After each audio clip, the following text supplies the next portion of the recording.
fois. Je me tourne maintenant vers Magali Boisseau. Vous êtes d'une génération un peu plus jeune, hein, c'est sans faire injure à nos deux précédents intervenants. Une start-up, Bédicassa. Et là, pour le coup, vous êtes immergé corps et âme dans le 2.0.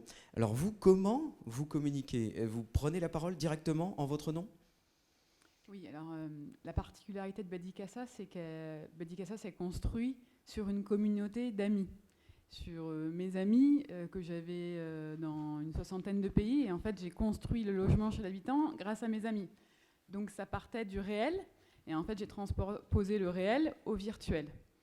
Donc, étant donné que la communauté fait partie inhérente de notre communication dès le départ, je ne pouvais pas l'ignorer.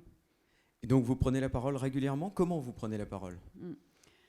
Alors, c'est vrai qu'il est différent de prendre la parole à titre du dirigeant que de déléguer cette parole à son responsable de communication et de médias sociaux. Je le fais aussi, parce qu'on ne peut pas tout faire. C'est chronophage de prendre la parole tout le temps. On a d'autres choses à faire dans la journée. Mais la communauté nous attend au tournant. Elle sait que quand on communique à travers quelqu'un d'autre, ce n'est pas nous qui communiquons. Parce qu'il y a une ligne éditoriale, il y a un certain feeling qu'elle ressent. Et en tout cas, dans notre secteur, on ne peut pas tricher. Il faut jouer la carte de la transparence. Pour vous, la transparence, c'est le maître mot. C'est-à-dire quand ce n'est pas vous qui parlez, alors sur quels canaux vous parlez? Sur Twitter, sur Facebook, sur d'autres canaux? Quand ce n'est pas vous, les gens le sentent tout de suite. Ouais. C'est ça que vous nous dites? Ouais. Moi, le matin, je me lève très tôt et je regarde de suite Twitter, LinkedIn, Facebook, tout ce qui se passe. Ouais, pour être au courant. Je suis une boulimique d'informations, donc le soir, pareil, donc je dors très peu. Mais après, je vais pas forcément interagir de suite. Je vais interagir s'il y a une information qui me paraît. Mais c'est vrai que là, par exemple, on a sorti la version 3 hier de notre site internet et on a eu évidemment quelques erreurs techniques parce que c'était une version assez lourde. Et donc de suite, ce matin, j'étais dans le train et à 6h du matin, je recevais des messages sur Facebook, sur Twitter, sur LinkedIn. Magali, qu'est-ce qui se passe? J'arrive pas à me connecter à Bédicassa. Tu peux résoudre, s'il te plaît?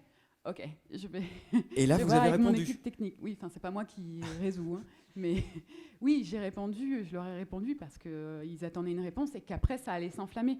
Ce que je veux dire, c'est que si vous répondez pas à des sollicitations, quoi que soit la teneur de la sollicitation, ça s'enflamme. Donc, il faut pouvoir y répondre. Et la difficulté, c'est qu'on est à 7 jours sur 7, 24 heures sur 24. Nous, on est dans 162 pays. Donc le week-end, la nuit, ça continue à discuter. Comment vous faites pour avoir un œil tout le temps en permanence? Alors sur Facebook, il y a un outil qui est assez intéressant, c'est la programmation des posts. Mais après, quand ça réagit, il faut pouvoir réagir. Et ça, là, on n'a pas encore d'outil qui nous programme la réponse à l'avance par anticipation. Donc il faut être alerte. Bon, on dort quand même un petit peu. Hein. Un petit peu, oui, d'accord. Donc ça, c'est vraiment l'expérience de la start-up. Vous êtes tout le temps, vous avez quand même quelqu'un qui vous aide. C'est pas tout le temps vous qui répondez à tout le monde, mais vous prenez la parole régulièrement, hein, c'est ce que vous nous dites. Et ce que je voulais dire aussi, c'est que dans la communication, ce qui est important, et ce qu'on peut faire avec les outils comme Facebook, Twitter, etc., c'est d'anticiper les non-dits. En d'autres termes, c'est de savoir ce qui n'a pas été dit. Dans une communication en général.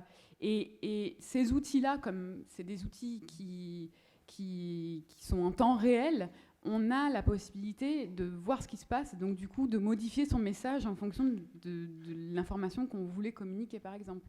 Mais anticiper les non-dits, ça veut dire quoi? C'est vachement dur d'anticiper les non-dits. Donc en fait, il faut que vous regardiez tout le temps et puis que vous analysiez s'il y aurait un angle mort dans le rétro, quoi. Disons que, par exemple, si on prend la décision de faire passer une newsletter sur telle ou telle communication et qu'il vient de se passer autre chose et que ça s'est passé sur Twitter, sur un compte d'une des salariés de l'entreprise, et si on le voit, du coup, on va changer notre message. Ça nous est déjà arrivé. D'accord. Merci beaucoup. N'hésitez pas à intervenir aussi.